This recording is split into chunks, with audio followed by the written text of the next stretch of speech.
This lecture is Women and Reform from the Antebellum years through the Civil War, 1840 to 1865. We'll start with an expanding nation.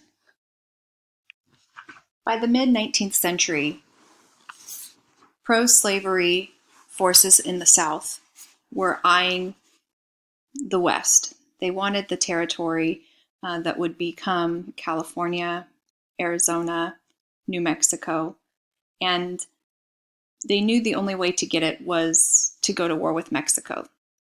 Many had tried to offer purchasing the land from Mexico, which they refused.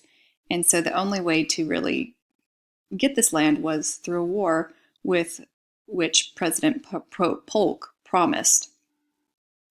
So the war started in 1846. It lasted until 1848. Relatively short war. Mexico was a young country that was not as established as the United States at the time and didn't have the same resources or funding for the same kind of military action that the U.S. had. And the Treaty of Guadalupe Hidalgo ended the war with Mexico, and it granted three pretty important provisions. First was the addition of territory to the U.S., right? All of that southwestern territory that we think of today was added to the U.S. Citizenship was granted to any Mexican citizen still living in that territory that once belonged to Mexico. If they decided that they wanted to stay, they would automatically be given U.S. citizenship and therefore be granted the benefits and protections of citizenship. And the third thing was that all property that belonged to these former Mexican citizens who would become U.S. citizens would be protected by U.S. laws. In other words, they would be able to keep their private property, their ranches, and so forth, especially in places like California, where there was a lot of wealthy rancheros.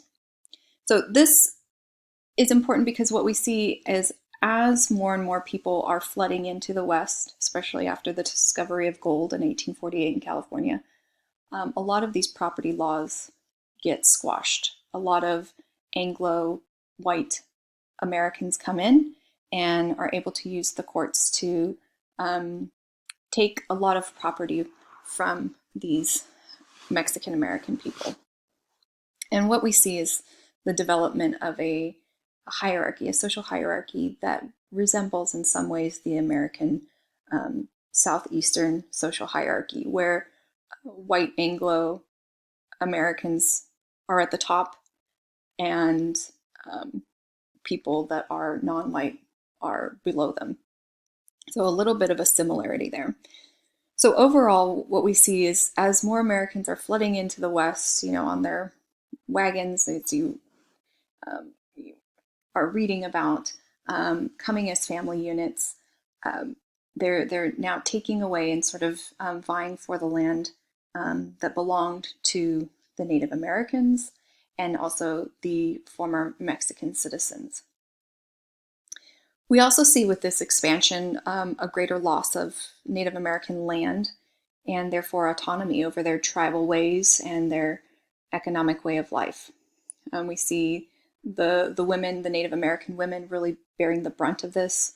If they decided to couple up with a white man, they were sometimes banished from coming back to their tribe once maybe that white man decided to marry a white woman.